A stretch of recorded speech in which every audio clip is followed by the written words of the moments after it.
All right, we are back on the River's Edge Radio Network, and we brought up an interesting point. We were discussing off air that the donut situation is actually a public safety issue, Yeah, and I never actually. really considered that. We were talking about the South Side. As you know, the South Side is a sea of drunks, just walking around drunk, and I mean, the it's police. true. It's This is true. this is actually where our the downside of this. I don't know if the city really cares about drunk driving as a public safety issue.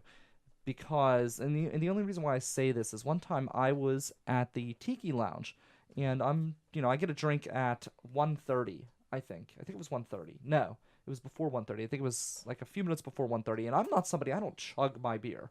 I physically can't chug. If I tried, I actually did. I was at the Buffett concert once, and I did the beer bong, and the water's just overflowing out of my mouth because I can't chug.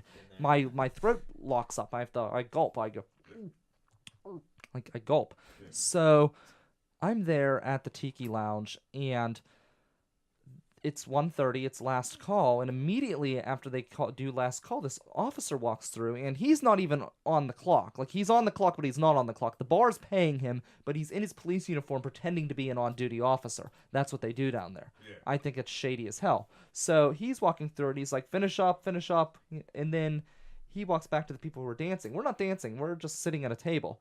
He comes up to me and my friend, and he goes, "Didn't I tell you to finish him? I'm gonna have to arrest you." So he threatens me.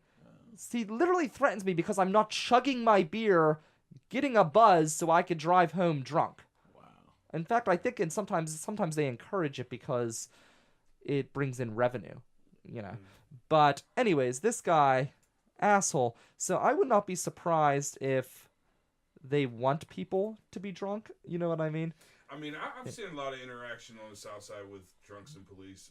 A friend of mine has a recording studio over there on Carson Street. Yes. And around 1:30, we usually like open the door and go to the door just to watch the drunks come up and down the street. Yeah.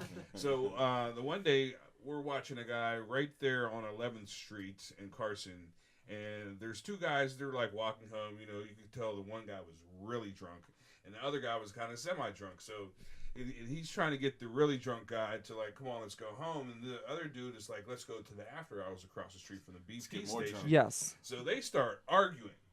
Now, you know, there's police on the south side late night Oh, all sure. the time. So they approach them and they stop them and they're talking. And you could see that the one guy that was really drunk was so drunk that he actually had to sit down. And the other more sober guy is talking to the police officer, and I guess they talk for a minute or two, and then they're like, okay, well, take him home. They just let him go. I mean, and in most cases, any place else, like in the city, if you're that drunk, you're going to jail for public drunkenness. True. Yeah. You know, but on the south side, they let it slide. They let it slide. So our thought was if we opened up a donut shop in the south side, a 24-hour donut joint with other fried foods like funnel cakes and things like that, it would help sober people up and they could get home safely. Yeah. So yeah, public safety crisis. It's terrible. Something needs to be done. We Really. might be able to like do something with Uber or Lyft too, you know, so that you know, you come, you get your Donuts on the go. There you go. You could order a Lyft ride and it would come with a complimentary donut that we would just work into the price, but we'll Exactly. call it If they're drunk, complimentary. They're not going to read the terms. Yeah. Oh, that's true. Yeah, if they're drunk, they're not going to be able to know. Yeah. So, I think that's a great idea. I think it's something that we need to consider.